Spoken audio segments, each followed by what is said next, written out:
তো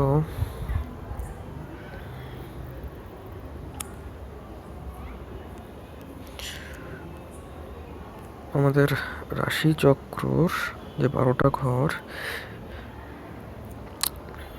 সেই 12টা ঘরের মধ্যে মেষ, বৃষ,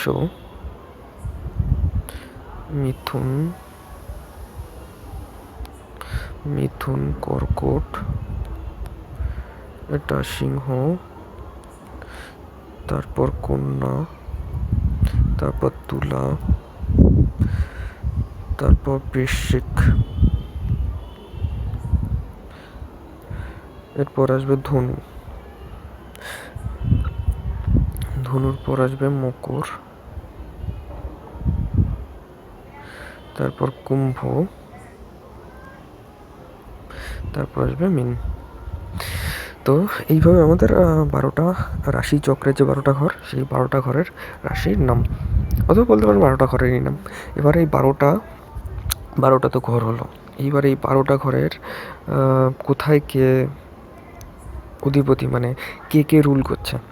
তো আমাদের শাস্ত্রে 7টা প্ল্যানেট আছে, যাদেরকে 12টা ঘরকে রুল করার জন্য দেওয়া হয়েছে। এবার রাহু আর কেতু, এদের নিজস্ব কোনো ঘর নেই, কিন্তু এদেরকে নোড হিসাবে ধরা হয়েছে। এবার এদের বলতে পারেন ইমাজিনারি দুটো পয়েন্ট, কিংবা আমাদের ভেদিক শাস্ত্রে যেটা বলে যে এটা ইমাজিনারি নয়। এই নোড দুটো, রাহু আর কেতু, এটা হলো অ্যাজ এ ক্যাটালিস্ট, মানে একটা অনুঘটক হিসাবে কাজ করে। কোনো গ্রহের সঙ্গে থাকলে কিংবা যে ঘরে থাকবে সেই রকম একটা অনুঘটক হিসাবে তার মতো করে কাজ করে। তো দেখা যাক কোন কোন রাশিতে কে অধিপতি হয়ে বসে আছে। তো প্রথমেই হলো মেষে হলো মঙ্গল, তারপর আসবে বৃষ, এই বৃষে শুক্র, এই শুক্র হলো নিজের ঘর। তারপর আসবে মিথুনে বুধ, এটা অনেকটা কিচিমিচি হয়ে যাচ্ছে, প্রথমে ডিলিট ওগুলো মুছে দিই, তারপর আবার আলাদা করে আসছি, আবার ড্র করছি বোঝার জন্য, নাহলে অনেকটাই হিজিবিজি হয়ে যাচ্ছিল। First draw the 12 house.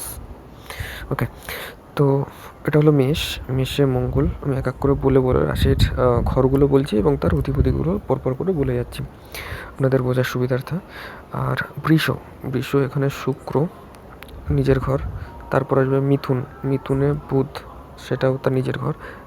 চন্দ্র, কর্কট হলো তার নিজের ঘর। সিংহতে রবির একটাই ঘর, আর সেটা সিংহতে রবি নিজের ঘর ধরা হয়। তারপর আসবে কন্যাতেও বুধের দুটো ঘর থাকে, একটা মিথুন একটা কন্যা। তারপর আসবে তুলাতে শুক্র। তো এই শুক্ররও দুটো ঘর, যেমন বৃষ আর হলো তুলা, এই দুটো। তারপর আসবে বৃশ্চিকের আধিপত্য বিচার প্রসার আছে মঙ্গলের। এবার এই মঙ্গলের নিজের ঘর, ফার্স্ট ঘর, আর 8 নম্বর ঘর হলো মঙ্গলের। যেমন যদি আমি ধরি কাউন্ট হিসাবে 1 2 3 4 5 6 7 8 9, এইভাবে 10 11 এই 12, এটা হলো 12টা ঘর। এইবার এই 9 নম্বর ঘর হলো ধনুতে বৃহস্পতির নিজের ঘর হলো ধনু। এরপর আসবে মকরের নিজের ঘর হলো শনির নিজের ঘর। তারপরেরই যে ঘর সেটা হলো কুম্ভতেও কিন্তু শনির নিজের ঘরে ধরা হয়। আর মকর আর কুম্ভ সেটা হলো শনির নিজের দুটো ঘর কিংবা রাশি বলতে পারেন। তারপরেই আসবে বৃহস্পতি, মানে মিনে আসবে বৃহস্পতি তার নিজের ঘর হিসেবে ধরা হয়। এই তো গেল যে 12টা রাশি কী। এবার 12টা রাশির যে রাশিতে কোন কোন গ্রহ নিজের ঘর হিসাবে ধরা হয় সেগুলো বলে দিলাম। এরপর আসবো যে কালপুরুষের ঘরগুলো কীভাবে কী ইন্ডিকেট করে, তো সেটা নিয়ে কিছু আলোচনা করা যাক। যেমন ধরুন আমি আবার ড্র করছি হরোস্কোপ।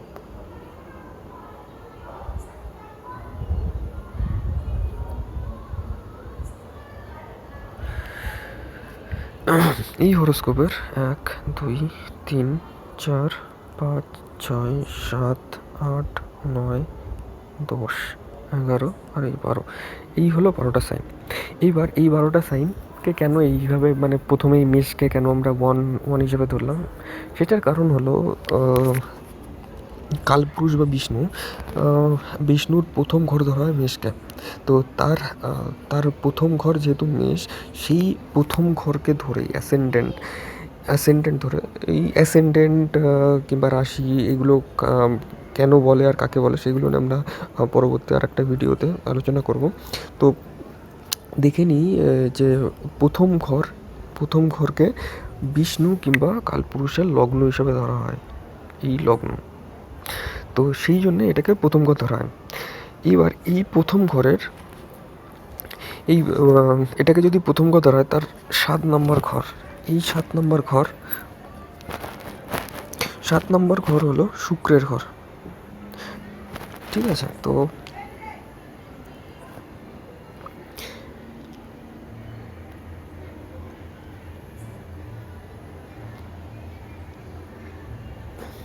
এবার আমরা এই যতগুলো আমাদের 12টা যে রাশি আছে, এই 12টা রাশির মধ্যে কে কোনটা এদের আবার রকম ভেদ আছে। যেমন রকম ভেদ বলতে যে কোন রকমের সাইন। তো ধরুন আমরা যদি মেল আর ফিমেল এর প্রসঙ্গে আসি, যে কোন রাশিটা মেল হবে আর কোন রাশিটা ফিমেল হবে, সেটাও আমরা এই চার্টের থেকে বিচার করা যায়। যেমন প্রথম ঘর যেমন 1, এটা হলো মেল, এটাকে বলা হয় মেল রাশি, মেল মানে পুরুষ রাশি। তারপরেরটাই হলো ফিমেল, এটা হলো স্ত্রী রাশি। তারপরে আবার মেল, আবার ফিমেল, তারপরে আবার মেল, তারপর আবার ফিমেল, তারপর আবার মেল, তারপর আবার female, male, female, male, female. এই যে 12টা ঘর, আর 12টা ঘরের মধ্যে কোনটা মেল রাশি আর কোনটা ফিমেল রাশি, সেইগুলোকে ধরা হয়। এবার মেল রাশি কেন হয়? মঙ্গল হলো যুদ্ধের রাজা। তো যুদ্ধ যখনই মানে ধরুন লাইফ তো আমাদের সবসময় সংঘর্ষমূলক যুদ্ধ হিসাবে ধরা হয়। তো সেই ক্ষেত্রে আমরা যদি বিচার করি, মঙ্গলকে ধরা হয় যুদ্ধের প্রতীক হিসাবে। তো মঙ্গল হলো মেল। তারপরেই